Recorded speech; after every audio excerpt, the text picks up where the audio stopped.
Many people today feel like something strange and unsettling is happening to their minds.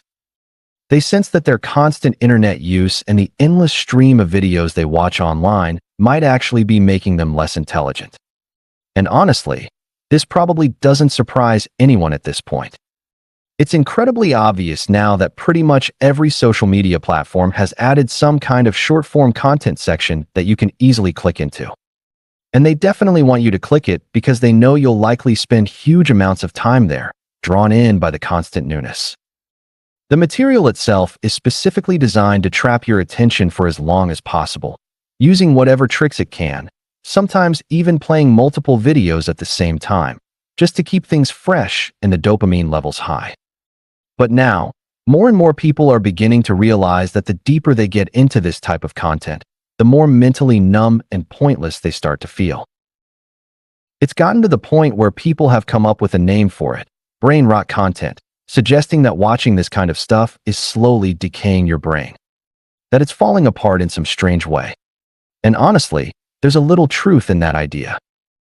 Research has shown that our attention spans have been shrinking so much so that in 2021, the average phone session only lasted about 10 seconds.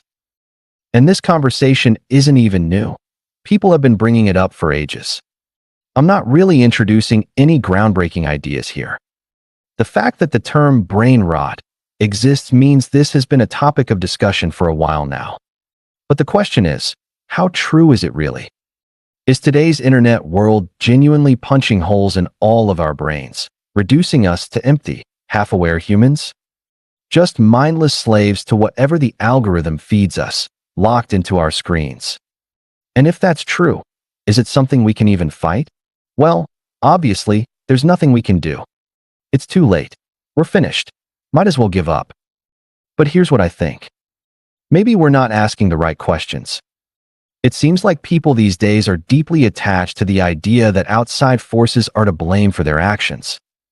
Like, well, short-form content is everywhere now, and it's so addictive that it's controlling people's lives and turning their brains to mush, making them into non-playable characters. But the reality is, nothing out there actually forces you to do anything. Short-form content isn't alive. It can't physically make you open it and watch. There are tons of harmful things in the world that you probably aren't even tempted to mess with. Now, sure, handing toddlers iPads and turning them into screen-addicted kids is a valid concern. But if you're watching this, chances are your brain is already fully developed, or at least close to it. And if that's true, you need to remember that you are completely responsible for your own choices, even if it doesn't always feel like it. You hear people with anger problems say, "I just can't control my temper." But actually, they can. Lots of people who go through anger management programs eventually realize they had control all along. And overcoming their anger is about understanding and practicing that control in healthier ways. Which brings me to what I believe is the actual source of brain rot in our culture. There's a toxic belief that's been floating around, and honestly, it's probably been here long before social media ever showed up. It's this leech-like idea that you don't really control your actions. That the stuff around you, objects, situations, somehow makes you do things you don't want to do. But that simply isn't true. The real brain rot is this mindset of, I should be getting work done, but my phone is just too addictive. I fall into these content rabbit holes, and I can't break free. Or, once I finally beat this internet addiction, I'll become productive, and then I can finally start living how I want to. That kind of thinking is a trap, a mental cycle you'll never escape if you keep holding on to it. It's a belief built on helplessness. It's like buying into a version of life where you have no free will. And honestly, the beliefs you carry around about yourself often become your reality. If you convince yourself you're powerless, just floating along wherever life takes you, well, that'll become true for you. You'll sit around waiting for perfect circumstances to magically show up. Waiting for everything to align just right before you finally act on the things you already want to do. But here's the thing. On average, you make about 35,000 decisions each day. And making a decision means there are different options available, and you actually have the power to choose between them. Otherwise, it's not a decision at all. And that means you always have the ability to choose differently. Every single one of those decisions could go a different way. Just because some choices feel harder or easier doesn't mean you aren't making them, or that you're not capable of making other ones. A good example of this illusion of control is in elections. The results shape what it feels like to live in a country. The laws change, the rules change, and naturally, your environment shifts too. But whatever result comes out of it, that's the result you live with. You, as one person, don't change the outcome. You're given this illusion of influence. The people with real power, the wealthy, the lobbyists, they run the show. And they offer you this fake sense of control like, look, you get to pick one of these two people. And that makes you feel like you're playing a meaningful role. Like, this is my big moment. I hold the country's future in my hands. But the truth is, you don't. You don't get to decide what the nation's food supply is like, what laws get passed, or what kind of security the borders have. You have the illusion of choice. So arguing about the outcome, in my view, is a waste of time. It's like sitting at a poker table, getting your cards, and instead of playing your hand as well as you can, even if it's a terrible one, you complain about the cards you got dealt. You pick fights with the dealer and the other players about how unfair your hand is. But no matter what, you've got the hand you've got. You might have a clear idea of what a good hand looks like, but even if you get the best one, someone else might have something better depending on what's in play. In the end, it's your decisions that shape the outcome for you. You have much less control over what cards you're dealt than you'd like to think, but far more power over how you play them than you realize. So what does all of this actually mean? How do we deal with brain rot? How do you take real control of your life and make changes so you stop feeling like a background character in your own story and get back behind the wheel? Let's talk about some practical steps.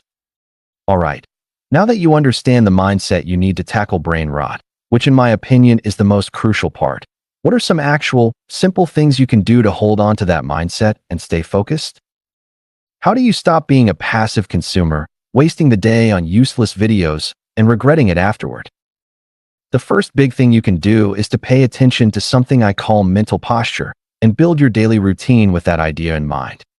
Now, what do I mean by mental posture? Well, most people kind of instinctively get what I'm talking about. Think about when you've been watching videos nonstop. It feels like mentally you're leaning back, your mind just sprawled out, aimlessly scrolling, stuck in a passive mode. You're looking for stuff to entertain you, to fill the space, and you don't feel like taking any action. The goal here isn't to turn yourself into a flawless robot. It's to feel like you're becoming a better version of yourself, one step closer to the kind of person you actually want to be. So for me, I've worked hard to structure my mornings so that I start with a more active, take charge kind of mental posture. And it's incredibly tough to get into that mindset if you start the day off already stuck in that passive mode. Meaning, don't start your day as a passive consumer. And you can do this by simply doing nothing, really. Just don't pick up your phone right away. It sounds too simple, but it works. Go get your coffee or whatever you like in the morning. Ease into the day with very little stimulation. Start focusing on the things you actually care about for the day ahead. And I believe if you avoid drowning yourself in content first thing in the morning, your natural motivation starts to wake up on its own. With no external noise, just a warm cup of coffee and maybe the sound of rain on the window, your mind will actually have room to think.